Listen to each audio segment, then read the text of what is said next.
All welcome back to our channel healthy spice.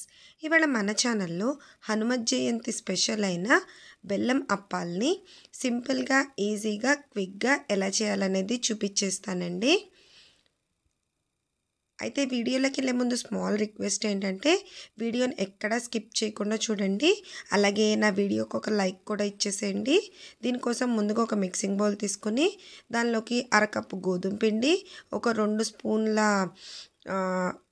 Bombay రవ్వ, అలాగే 1 cup వరకు బియ్యం పిండి వేసుకుని ఒక చిటికెడంత ఉప్పు వేసుకుని అన్నీ కలిసేటట్టు బాగా మిక్స్ చేసుకోండి.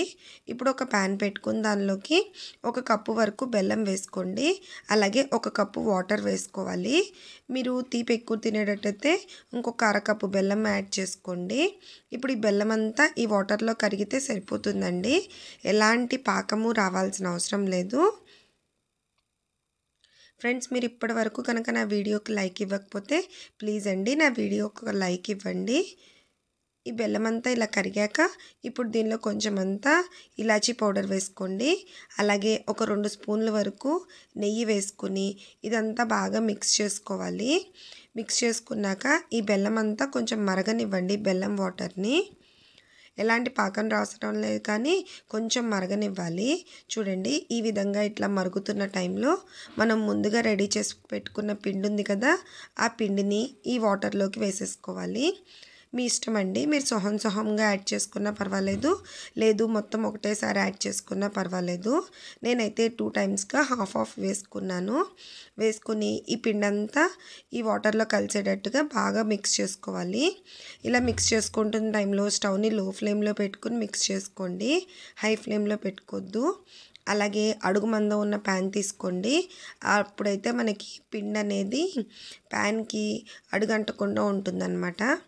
స్టవ్ని లో ఫ్లేమ్లోనే పెట్టుకుని ఈ విధంగా బాగా కలుపుకుంటూ మిక్స్ చేసుకోవాలి. మధ్యలో 1-2 స్పూన్ల నెయ్యి వేసుకోండి. నెయ్యి వేసుకోవటం మూలంగా సాఫ్ట్. ఇప్పుడు స్టవ్ ఆఫ్ చేసేసి మూత పెట్టేసి ఒక 10 నిమిషాల పాటు పక్కన పెట్టేసేయండి. 10 నిమిషాల తర్వాత మూత తీసేసుకుని ఇలా ఒక ప్లేట్లోకి వేసేసుకోవాలి. ఇప్పుడు దీనిలో మళ్ళీ ఒక 2 స్పూన్ల వరకు నెయ్యి వేసుకోండి. ఇప్పుడు ఈ పిండి మన చెయ్యి పట్టేంత వేడున్నంత వరకు బాగా మిక్స్ చేసుకోవాలి ఈ విధంగా. ఇప్పుడు ఇది చేతికి అంటకుండా ఒక 2 స్పూన్ల వరకు నెయ్యి వేసుకుని ఈ పిండిని బాగా మనం చపాతీ పూరి పిండిని ఎట్లయితే నొక్కుతూ కలుపుకుంటామో అట్లా కలుపుకోండి.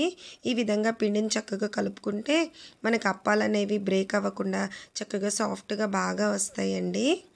చూడండి, ఈ విధంగా పిండి అంతా బాగా మసాజ్ చేసుకున్నాక ఇప్పుడు చిన్న బాల్స్ లాగా చేసుకోండి. చిన్న బాల్స్ లాగా చేసుకుని చేతులకు కొంచెం నెయ్యి అప్లై చేసుకొని ఈ విధంగా మీకు ఇష్టమైన సైజులో అయితే ఒత్తుకోండి. ఎలాంటి కవరు పేపర్లు ఏం అవసరం లేదండి. జస్ట్ హ్యాండ్ మీద అట్లా ఒత్తేసుకుంటే మనకి రెడీ అయిపోతాయి. ఈ అప్పాలు అనేవి మరీ పల్చగా ఉండకూడదు. కొంచెం లావుగా ఉంటేనే పైన క్రిస్పీగా లోపల సాఫ్ట్గా ఉంటుంది. ఇక్కడ నేను ఈ విధంగా మొత్తం అన్నీ ఒత్తేసుకున్నాను ఒకటేసారి. ఇక్కడ నేను కొంచెం పిండి కలుపుకున్నా కాబట్టి ఇలా సరిపోయింది. అదే ఎక్కువైతే కొంచెం పిండి ముద్ద డ్రై అవ్వకుండా పక్కన పెట్టుకుని మిగిలింది ఇట్లాగా ఒత్తుకోండి. ఇప్పుడు స్టవ్ మీద డీప్ ఫ్రైకి సరిపడా ఆయిల్ పెట్టుకోవాలి. ఆయిల్ కొంచెం మీడియం హీట్ అయితే సరిపోతుంది, మరీ ఎక్కువ హీట్ అవ్వకూడదు. ఆయిల్ కొంచెం మీడియం హీట్ అయ్యాక ముందుగా ఒత్తి పెట్టుకున్న అప్పాలని ఈ ఆయిల్లోకి డ్రాప్ చేసేసుకోండి.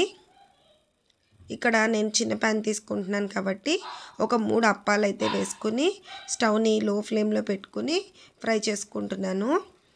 అప్పాలు వేయంగానే గరిటె పెట్టి కదిపేయకండి. అలా అయితే అప్పాలు అనేవి మనకి చీలుకుపోతాయి అన్నమాట. అలాగే మధ్యలో బ్రేక్స్ కూడా వచ్చేస్తాయి. అందుకని వెంటనే అయితే గరిటె పెట్టకండి. కొంచెం ఈ అప్పాలన్నీ ఒకవైపు ఫ్రై అవ్వాలి, మనకి కలర్ తెలుస్తుందండి.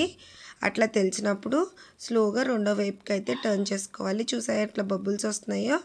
స్టవ్ని లో టు మీడియం ఫ్లేమ్లో అడ్జస్ట్ చేసుకుంటూ ఈ అప్పాలని ఫ్రై చేసుకోండి. ఇప్పుడు వీటిని స్లోగా రెండో వైపు ఇట్లా టర్న్ చేసుకోవాలి.